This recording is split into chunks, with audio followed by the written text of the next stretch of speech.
बिस्मिल्लाहिर्रहमानिर्रहीम। अस्सलाम वालेकुम नाज़रीन, आप देख रहे हैं 92.8 विद सादिया अफसाल। बिलाखिर इमरान खान साहब ने लॉन्ग मार्च कहाँ पे लेकर आना है, किस तरीके से और क्या तारीख होगी, उसका ऐलान कर ही दिया।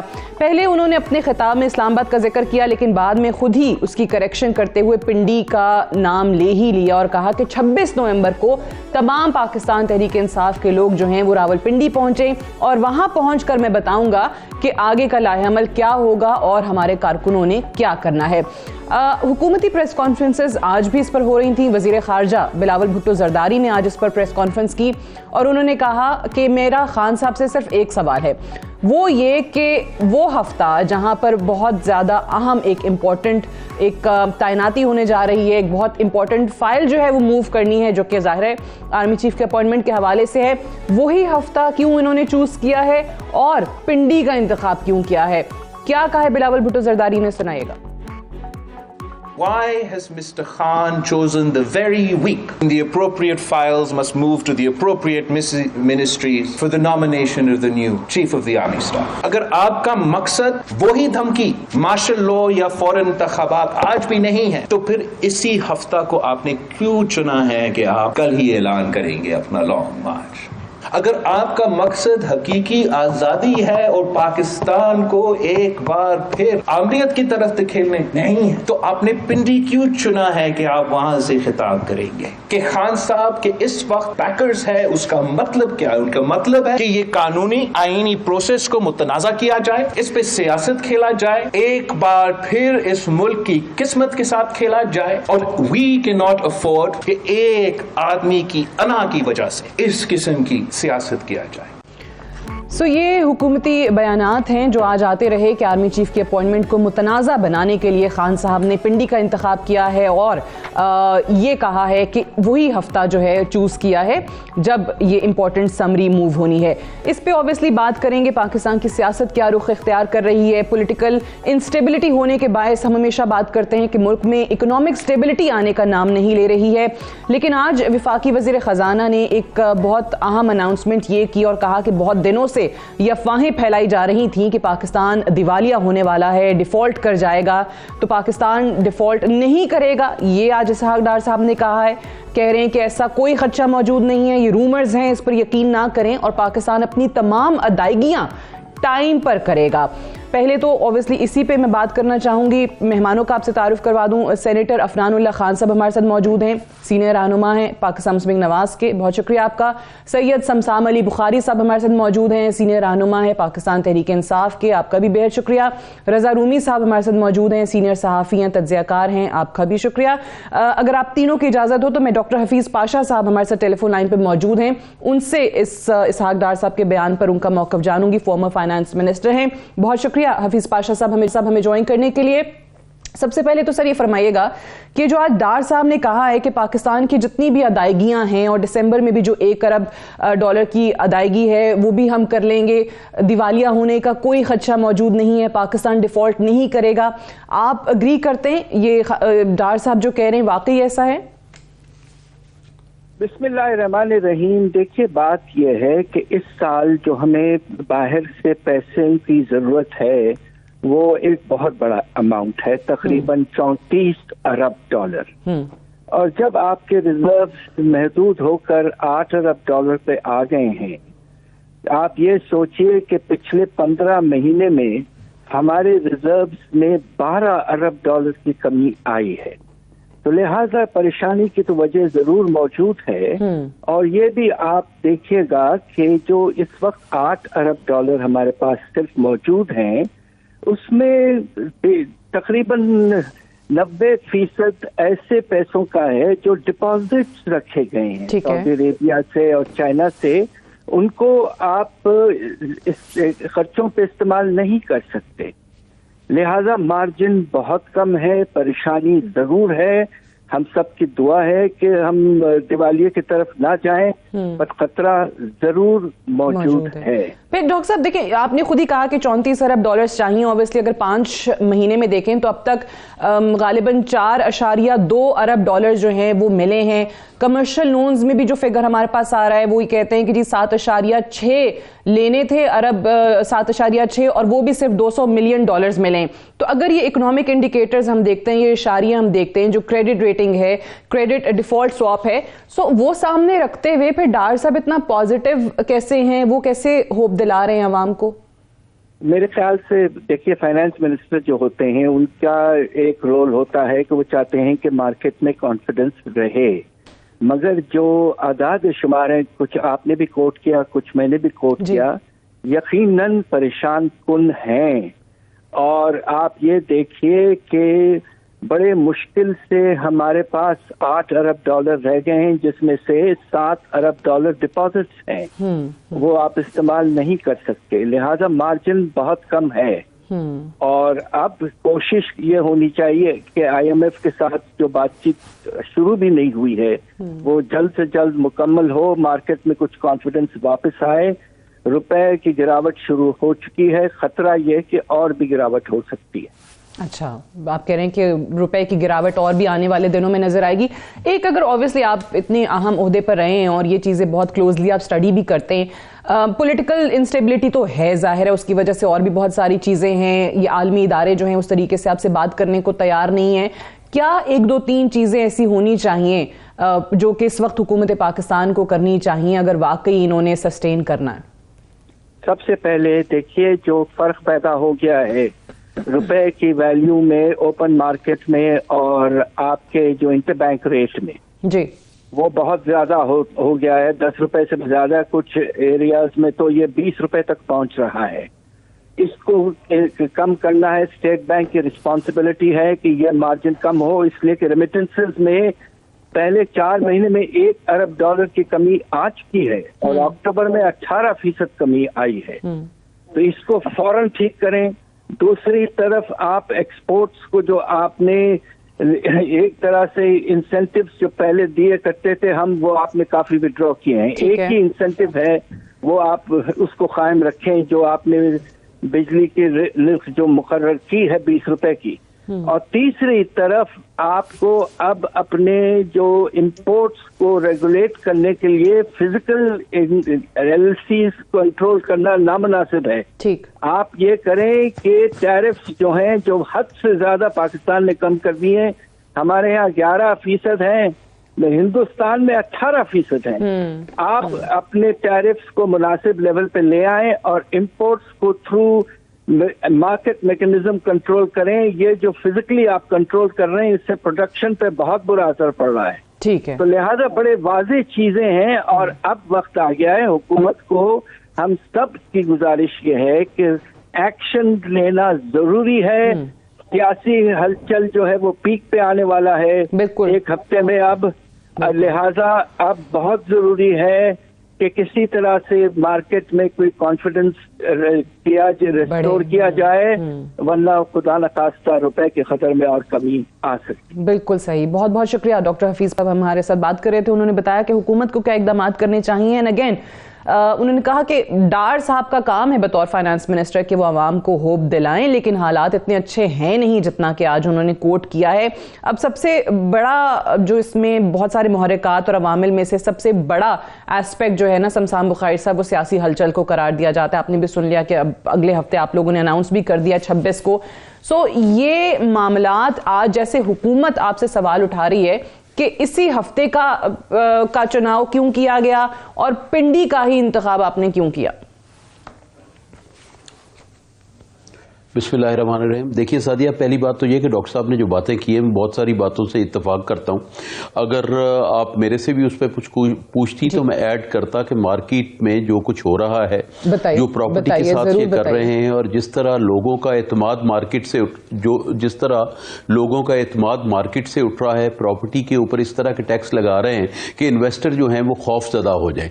जब तक इन्वेस्टर को ये मौका नहीं मिलेगा वो इन्वेस्ट करे, डॉलर का और रुपये का गैप कभी ठीक नहीं होगा। बेजा टैक्सेस लगाए जा रहे हैं और उसमें टैक्स नेट जो है उसको थोड़ा कर रहे हैं, और दूसरा उसमें ये मतलब जिन लोगों से टैक्स लेना है उनकी तादाद में कमी कर रहे हैं और टैक्स की रेशो बहुत ज्यादा कर रहे हैं। उसका नतीजा ये होगा कि जब इन्वेस्टमेंट मार्केट में नहीं आएगी और ओवरसीज पाकिस्तानी जिस मोहब्बत के साथ, जिस वलवले के साथ आपके पास पैसा भेजते हैं और वो यहाँ प्रॉपर्टीज पे ही इन्वेस्ट करते हैं, उनका भी एक होगा। दूसरा आप ये गौर करें कि पिछले अप्रैल से लेके जब से ये रजीम चेंज हुआ है, आप जरा गौर कर लें फैक्ट्स एंड फिगर्स के साथ, मेरी बात मत सुने आप, कि कितनी रिमिटेंस में कमी आई है और क्यों आई है, क्योंकि इस हुकूमत पे ओवरसीज पाकिस्तानी का एतमाद नहीं है।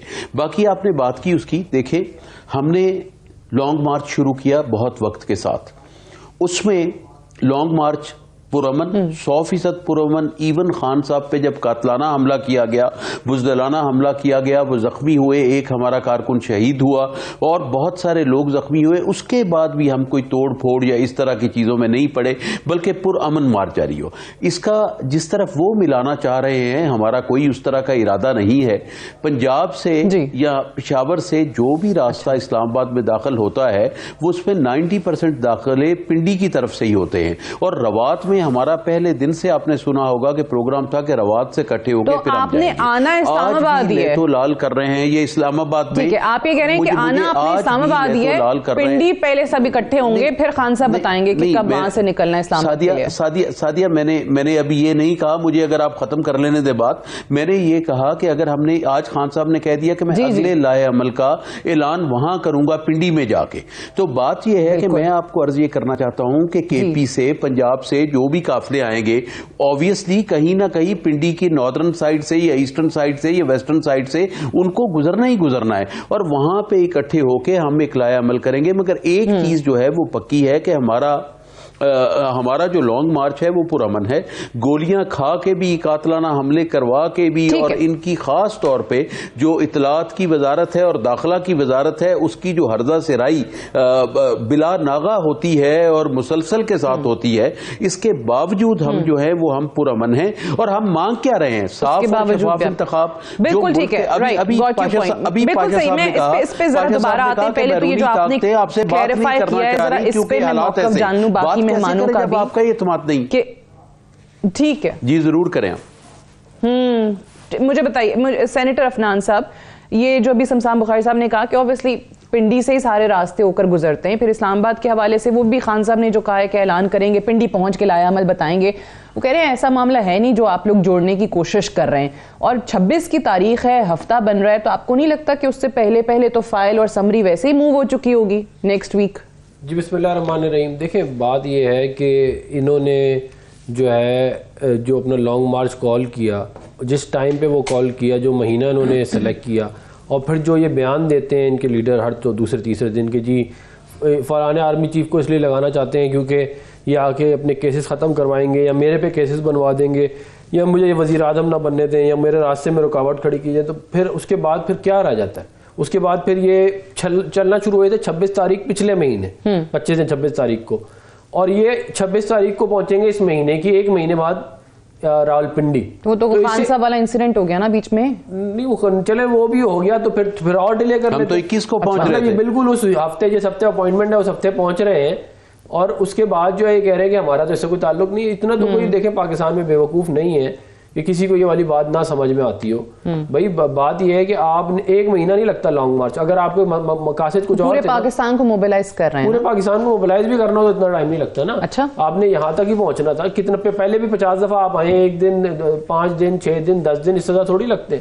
तो ये बेसिकली ये सारा का सारा इनका जो प्लान है। नहीं, लेकिन ये क्या कर लेंगे? मतलब अगर ये पिंडी आ भी रहे हैं तो ये आप जिस तरीके से इसको वो पिंडी वाली अपॉइंटमेंट से जोड़ने की कोशिश कर रहे हैं, कर क्या सकते हैं कि इख्तियार में थोड़ी, वो तो वज़ीर आज़म का इख्तियार है। बिल्कुल है, लेकिन ये अपना तो ये क्या कर लेंगे? ये प्रेशर बिल्ड करने की इनकी टैक्टिक्स हैं, ये पहले भी इस तरह की कोशिशें करते हैं। अपनी मर्जी का थोड़ी आर्मी चीफ लगवा सकते हैं। वो अपनी मर्जी का नहीं, लेकिन उन्होंने कहा ना कि 3 नाम मैं देता हूँ, 3 नाम आपने, इन्होंने बातें की, बड़ा क्लियरली कह चुके हैं कि वो यही चाहते हैं कि जो मेरिट पे और जो है वो जब वो ज़ाहिर हमने आगे से रिस्पांस नहीं किया। अच्छा। मेरी गुजारिश सुन ले, 1 मिनट मेरी गुजारिश तो सुन लें आप, मैं बात तो कर लूं।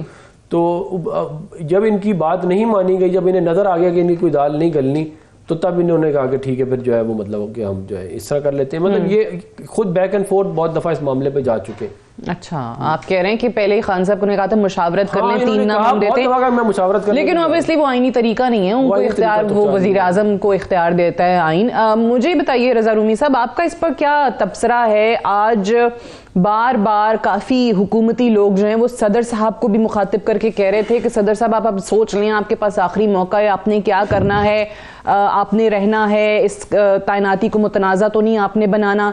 सदर साहब कर क्या सकते हैं? सदर साहब के पास तो इख्तियार ही नहीं है, वो तो पाबंद हैं जो उनको समरी आएगी जिसका भी नाम रिकमेंड वो वजीर आजम साहब करते हैं।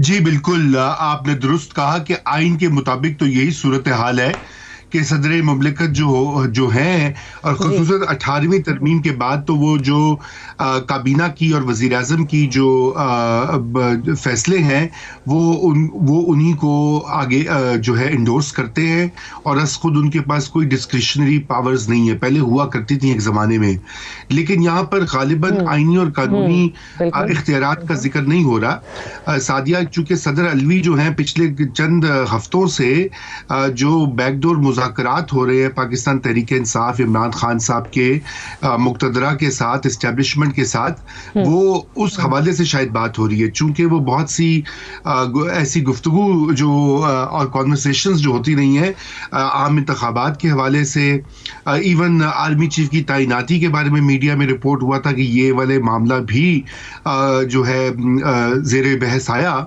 और इसलिए सदर अलवी साहब जो है वो यहाँ पर एक राब्ते का जो पुल है वो उसका रोल अदा कर रहे हैं। तो गालिबन ये वजह है कि उनका जिक्र किया जा रहा है, और यही वजह है कि कल उनकी मुझे ये बताइए, ये जो अभी हमने बात की, शमशान बुखारी साहब को आपने सुना, उन्होंने कहा कि भाई ये हुकूमत गलत इस चीज़ को उससे जोड़ने की कोशिश कर रही है, और मैं अफनान साहब से भी यही पूछ रही थी कि ये लोग अगर आ भी रहे हैं पिंडी, तो जो आप ख्याल कर रहे हैं ये कर क्या सकते हैं? किस किस्म का दबाव हुकूमत को लग रहा है कि ये पिंडी बैठ कर अपॉइंटमेंट के हवाले से डाल सकते हैं? देखिए, दबाव तो यही है कि आप इस बात पे तो अब ये तो बच्चा जानता है कि इमरान खान साहब ने एस्टेब्लिशमेंट को जिस तरीके से उन्होंने पिछले 6-7 महीने में उनके ऊपर उनको टारगेट किया है, और फिर उनके हवारियों ने, उनकी सोशल मीडिया टीम्स ने, अब देखिए कोई भी चीफ नया लगता है XYZ, हमें नहीं पता अभी कौन फाइनल होगा नाम, अभी तो ऐसे ही स्पेकुलेशंस ही जारी हैं, और खान साहब वहाँ पिंडी में खड़े होकर जलसे में कहें कि भाई ये तो ठीक नहीं है या ये मेरिट पे नहीं लगा, तो जाहिर बात है ये एक, मेरा नहीं ख्याल वो ऐसा करेंगे जाती तौर पर, क्योंकि अब वो साबिक वज़ीर आज़म रहे हैं, उन्होंने मुस्तकबिल में अगर इलेक्शन लड़के मकबूल है तो उन्होंने वज़ीर आज़म भी बनना है, तो वो इतना बड़ा हेड ऑन कोलिजन नहीं करेंगे, लेकिन उसकी एक थ्रेट होती है। याद रखिए कि जो फियर ऑफ स्ट्राइक जो होती है ना, वो ज्यादा अहम होती है असल स्ट्राइक से। तो एक तो ये कि वो ये कर सकते हैं, और फिर आपको पता है कि ये इदारे के लिए भी ठीक बात नहीं है, क्योंकि हमें ये जरूर पता है कि अच्छी खासी तादाद है रैंक एंड फाइल में जो कि हमदर्दी रखती है इमरान खान साहब की सियासत में, बल्कि इमरान खान साहब की सियासत जो है वो, और जो अप्रैल या अक्टूबर 2021 वाली इस्टेब्लिशमेंट से बिल्कुल हम आहंग थी। 1 पेज तो बड़ा पुराना है, प्यार का सिलसिला बहुत पुराना है, तो ये तो अभी कुछ दूरियां हुई हैं, तो इस वजह से वो इदारे के लिए ठीक है। आपको लगता है कि ऑब्वियसली आईनी और कानूनी तौर पे तो खान साहब या उनकी पार्टी कोई किरदार अदा नहीं कर सकती इस अपॉइंटमेंट में? एक ब्रेक लेने दीजिए मुझे, ब्रेक से वापस आएंगे, हम डिस्कशन को यहीं से आगे बढ़ाएंगे। Stay tuned.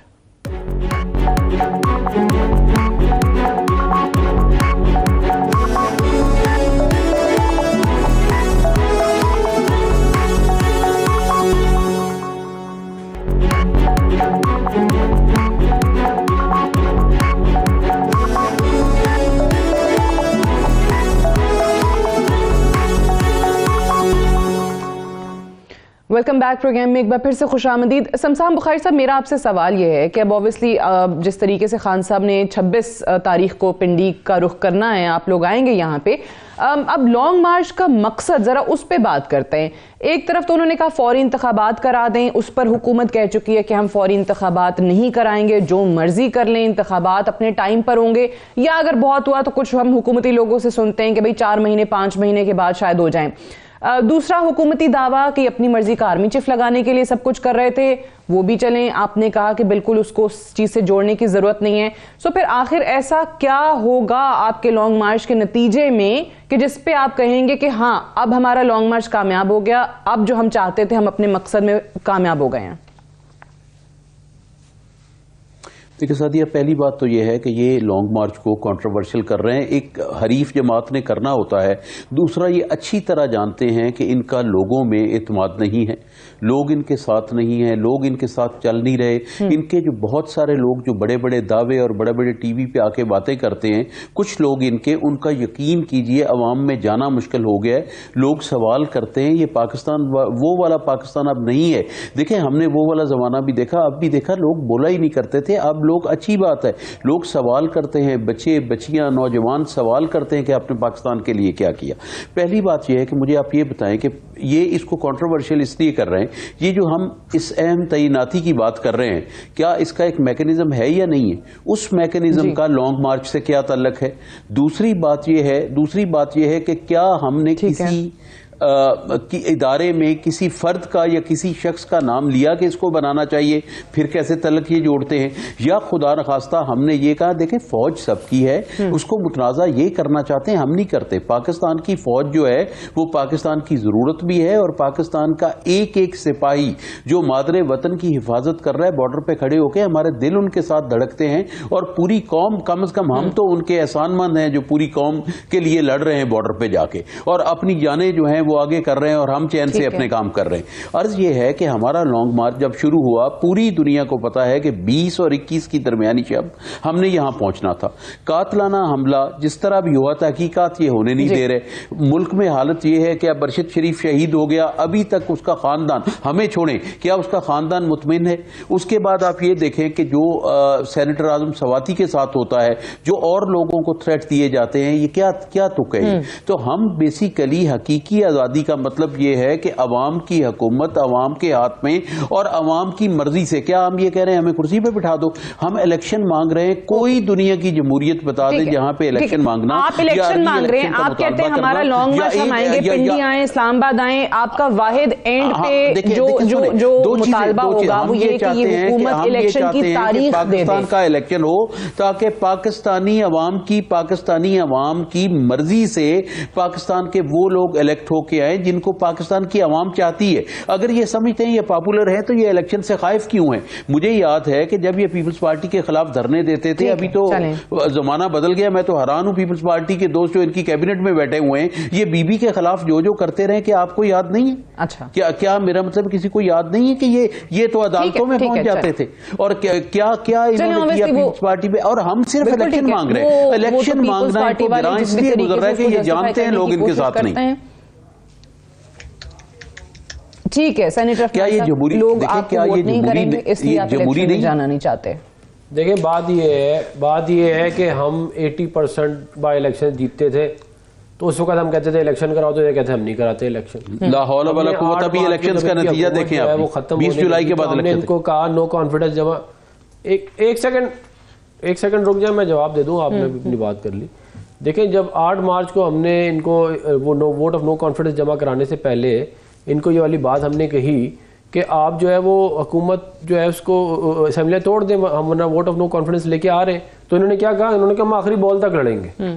तो भाई फिर अब आप आखिरी बॉल तक लड़े, आप अपने अल्फाज पे तो कायम रहे ना। आप, हमने तो आपको मशवरा दिया था कि आप असेंबलियाँ तोड़े, इलेक्शन हम तो कायम नहीं मानी ना हमारी बात। तो अब आपको एकदम से याद, अच्छा, और अगर आपको इतना ही शौक है इलेक्शन कराने का, तो पंजाब में और पख्तूनख्वा में असेंबलियाँ तोड़े चले।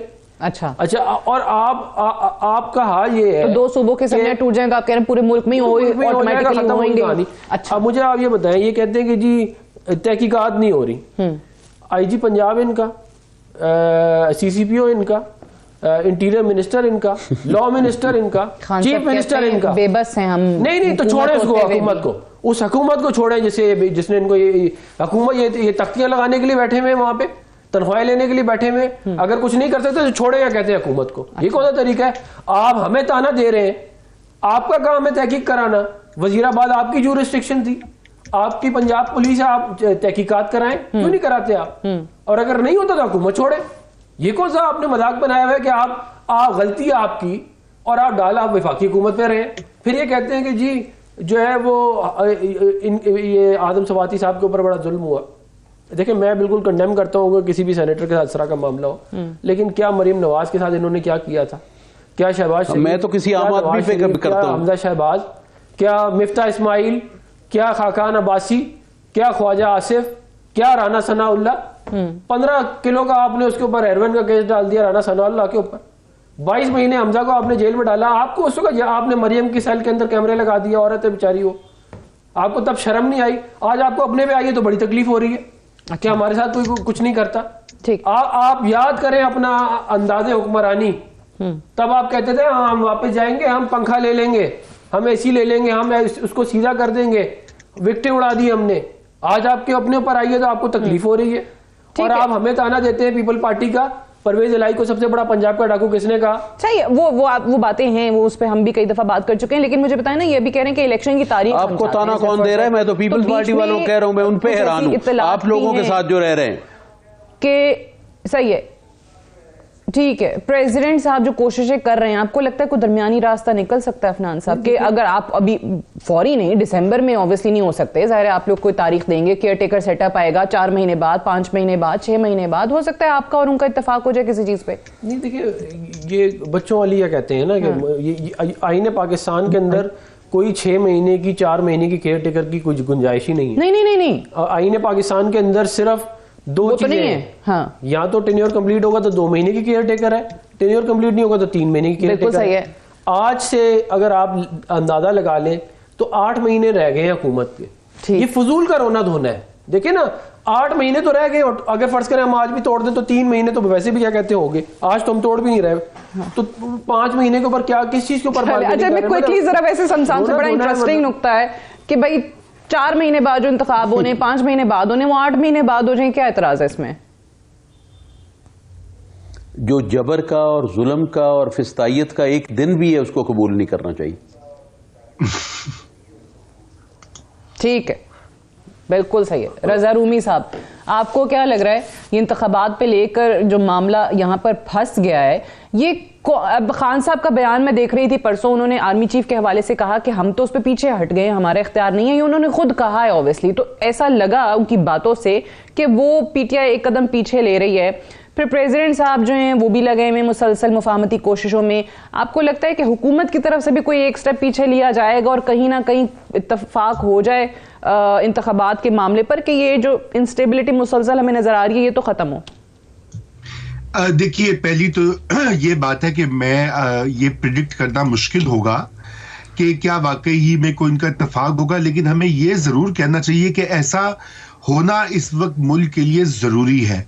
ये अब एक लाजिम बात है कि पाकिस्तान में ये जो अदम इस्तेहकाम है इसको कम किया जाए, इसको खत्म किया जाए और लचक दिखाई जाए। इमरान खान साहब को भी उन्होंने थोड़ी सी लचक तो दिखा दी। आज तो उन्होंने जलसे में ये भी कहा, अपने वो खिताब में ये भी कहा कि एस्टेब्लिशमेंट ने साजिश नहीं की।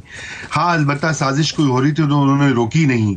तो ये भी उन्होंने अमेरिका के ऊपर भी अपनी जो पॉलिसी बदल ली है, और अब आर्मी चीफ के अपॉइंटमेंट के ऊपर भी वो थोड़े से पीछे हट गए, क्योंकि गालिबन उनको यही जो उनकी गुफ्तगू शुनीद हुई है उसमें यही कहा गया कि आप इसको कंट्रोवर्शियल ना करें। तो इसका मतलब है खान साहब तो ऑलरेडी थोड़ी वो दिखा रहे हैं लचक। अब उनको अपने जो मुखालिफिन हैं उनके साथ बैठ के पार्लियामेंट के फोरम पे बात करनी चाहिए। और हुकूमत वक्त को भी मैं समझता हूं कि अगर इंतखाबात होने हैं सितंबर में, अगस्त में, जो भी 2-3 महीने पहले इंतखाबात हो जाए तो क्या कोई कयामत नहीं आएगी और इससे कोई मुल्क का कोई हल निकले, 2-3 महीने कोई आगे बढ़े। क्योंकि इस वक्त एक अजीब व गरीब तनाव बना हुआ है पूरी मईशत। आपने उसका जिक्र किया अपने इब्तदाइये में। जो हालत है इस वक्त मुल्क की, उसके लिए सबसे अहम चीज सियासी इस्तेकाम इस वक्त है, और वो जब तक नहीं होगा कोई पॉलिसी साजी कुछ नहीं हो सकता। तो ये बिल्कुल ये होना चाहिए, और मुझे लगता है कि ये अल्टीमेटली इसका सोल्यूशन भी यही है। आर्मी चीफ का तो मसला हल हो रहा है, वो उसके ऊपर तो ज्यादा खान साहब भी कुछ पीछे हट गए हैं, कुछ ना कुछ समझौता करना पड़ेगा।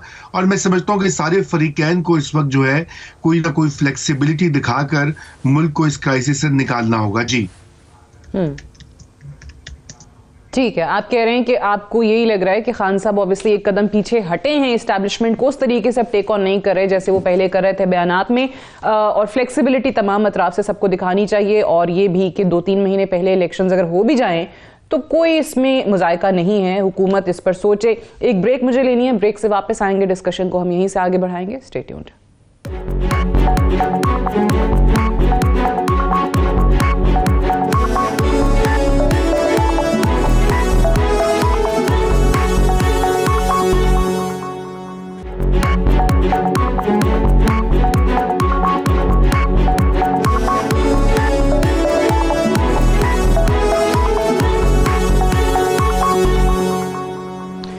वेलकम बैक प्रोग्राम में एक बार फिर से खुशामदीद। शमशान बुखारी साहब, आप ऑब्वियसली पार्लियामेंटेरियन हैं, आपने ये चीज़ें देखी हैं, पार्लियामान की अहमियत पर कई दफ़ा आप से मैं सुन चुकी हूँ, प्रोग्राम्स में आप अपनी राय का इजहार कर रहे होते हैं। ये जो पाकिस्तान तहरीक इंसाफ ने कौमी असम्बली से बाहर आकर फैसला लिया, आपको नहीं लगता कि बहुत सारी चीज़ें आप लोगों के जाने के बाद हुई जिस पर आपने बाद में तनकीद की कि इन्होंने देखे जी नैब तरमीम लेकर आ गए और इन्होंने अपने फ़ायदे के लिए, अपनी केसेस ख़त्म कराने के लिए सब कुछ कर लिया। अगर आप लोग पार्लियामान में होते तो बहुत सारी चीज़ें ना हो पाती, बहुत सारी तरामीम जिनको आज आप गलत समझते हैं वो ना हो पाती। अभी भी कहीं पर कोई आसार हैं कि ये आपका लॉन्ग मार्च ख़त्म होता है तो आप लोग पार्लियामान में वापस आकर किसी न किसी सूरत कोई इलेक्शंस के मामले पर आगे बात लेकर चलें? देखिए, पहली बात यह सादिया कि किसी भी जमात में हर चीज़ मुशावरत के साथ होती है, और उस मुशावरत में हर तरह की आरा होती हैं, और उन आरा में कई लोग राय ये भी देते हैं कि पार्लियामेंट में रहना चाहिए, कई लोग जो है वो राय ये देते हैं कि आपको पार्लियामेंट में नहीं होना चाहिए। जिस तरीके से ये रजीम चेंज हुई और जो चीज़ें इसमें की गई और जो गैर जमहूरी अंदाज में उसमें चीज़ें आई, जिस तरह पैसा चला, हॉर्स ट्रेडिंग हुई, सिंध हाउस सबके सामने है और चीज़ें सामने हैं, वीडियोस लोगों की आ गई। खैर, वो मैं जो आपसे अर्ज़ करना चाहता हूँ उसमें गुजारिश ये है कि जब आपका इत्माद ही नहीं उसमें कि ये क्या कर रहे हैं, बल्कि इनकी अपनी जमात का भी अजीब सा एक हुआ और चूं का मुरब्बा बन के, आप देखें अगर इनको इत्माद होता तो आज 77 वज़रा होते, 77 की तादाद है कैबिनेट पे। तो मैं ये समझता हूं कि हमारा पहले दिन से यही मुतालबा था कि जल्द अज जल्द शफाफ, आज़ादाना और किसी ऐसे सेटअप पे, हमें तो इलेक्शन कमीशन पे भी, इलेक्शन कमिश्नर पे शदीद एतराज़ है कि आप जो है, और आप उनके फैसलों से भी देख लें, उनके फैसले बोल रहे हैं कि वो इलेक्शन कमीशन के फैसले नहीं है बल्कि ज़ाती वेंडेटा है उनका कोई।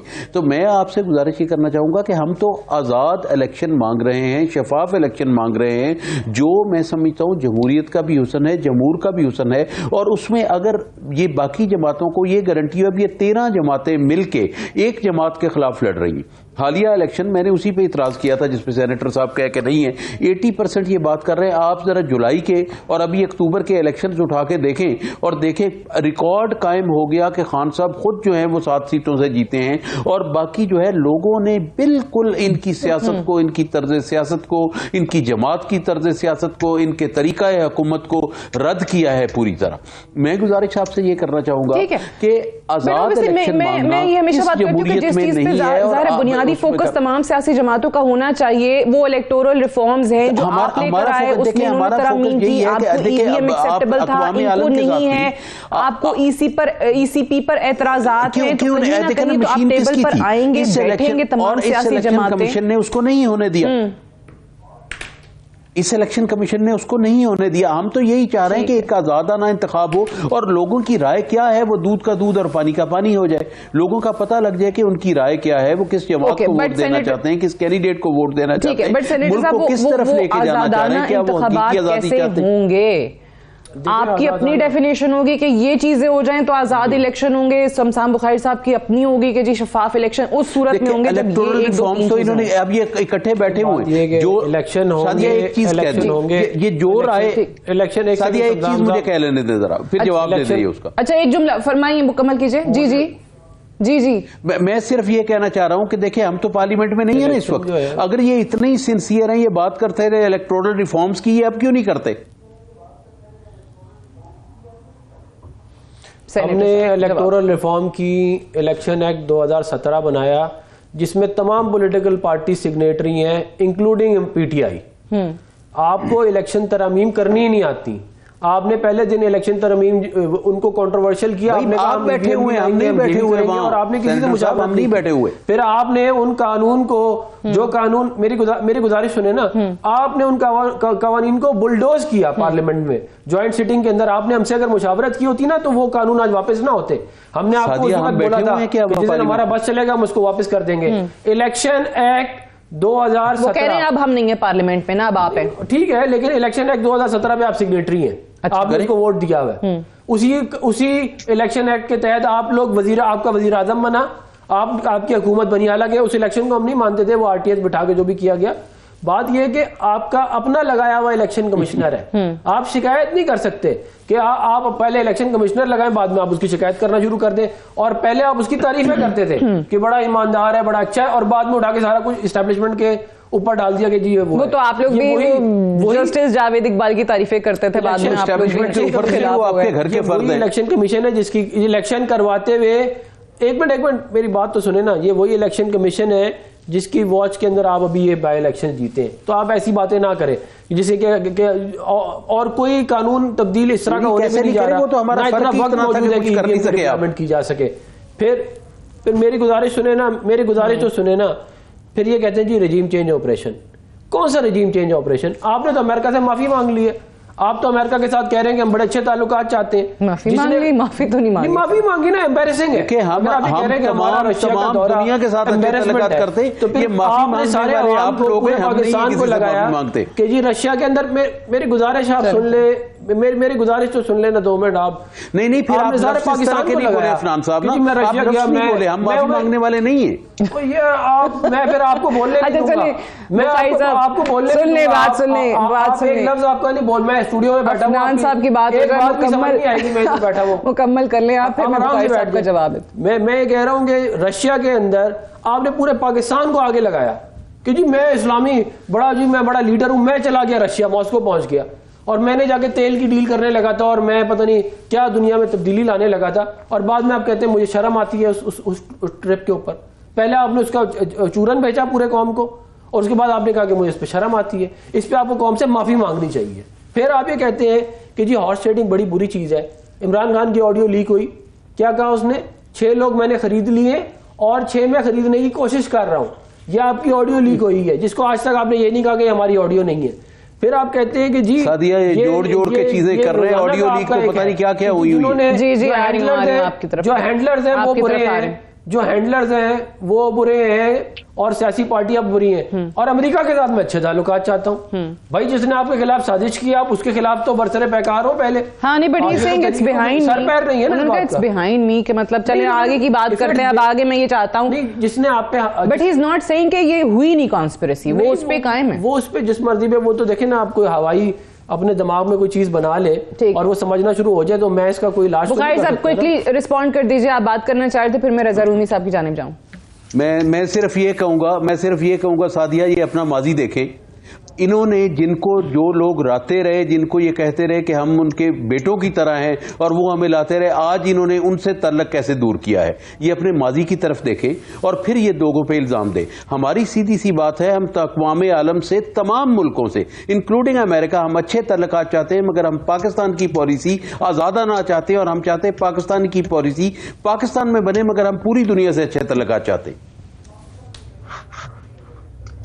ओके चलें, ठीक है। रजा रूमी साहब मुझे बताइए, मैं वापस इसका तरीका ये नहीं है कि ये जिस तरह सियासतदानों से पूछने की कोशिश कर रही थी कि ठीक है कि अगर इलेक्शन चले 5 महीने बाद, 6 महीने बाद, 8 महीने बाद, जब भी होते हैं, आपको या मुझे बतौर सहाफ़ी या बतौर पाकिस्तान के शहरी मुझे बताएं कि हमारे पास इस चीज़ की कोई एश्योरेंस है कि अफनान साहब की जमात या शमशान बुखारी साहब की जमात या पीपल्स पार्टी जो है वो सड़कों पर नहीं आ रही होगी उन इलेक्शन के नताइज के नतीजे के अंदर, और ये नहीं कह रही होगी कि जी धांधली हो गई है, ये नहीं कह रही होगी कि जी फला शख्सियात ने रिगिंग करवाई है, हम कबूल नहीं करते, और फिर मे बी जो भी हुकूमत बन रही हो उसको कह रहे हो कि नहीं, इसको हम निकाल के दम लेंगे क्योंकि ये असल जायज हुकूमत नहीं है।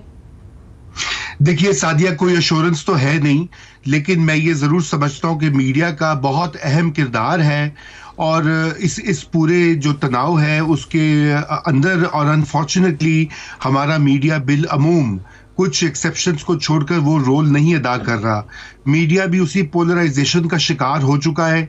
एक तरफ या दूसरी तरफ साजिश का बयानिया हो या इमरान खान साहब की तोशा खाना की घड़ियां हो, वो एक ही साइड जो है वो इतनी ज़्यादा पार्टिजानशिप हो गई है कि जो काम होता है मीडिया का पब्लिक इंटरेस्ट को रखना, और जैसे आप सवालात कर रही हैं कि अवाम का मफाद कहाँ पर है, तो हमें इनको बार बार याद करवाना चाहिए कि बजाय इसके कि हम इनके बयानियों को एम्पलीफाई करें, हमें इनको ये बारहा याद करवाना होगा कि आप लोगों की जिम्मेदारी है आईने पाकिस्तान और कानून के मुताबिक लोगों के मफाद के लिए, ये नहीं कि आप महज इल्जाम तराशी और साजिशी नजरिए उनको बार बार दोहराते रहें और बार बार अदम इस्तेकाम का बंदोबस्त वो करते रहें।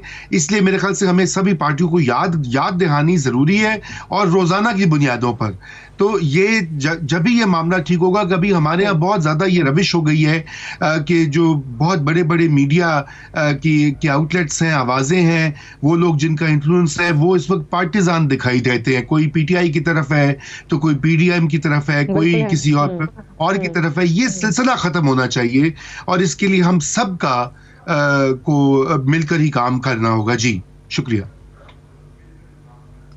आपने जिक्र किया अभी तोशा खाना केस का, तो क्विकली में जरा अफनान साहब आखिरी चंद लम्हात हैं, वो तो कहानी खत्म ही हो गई जब वो फरा साहिबा के डॉक्यूमेंट्स, ट्रैवल डॉक्यूमेंट सामने आ गए हैं कि वो तो जब उमर फारूक साहब क्लेम कर रहे हैं कि वो दुबई आई, उनसे मिली, उन्होंने दुबई ट्रैवल ही नहीं किया।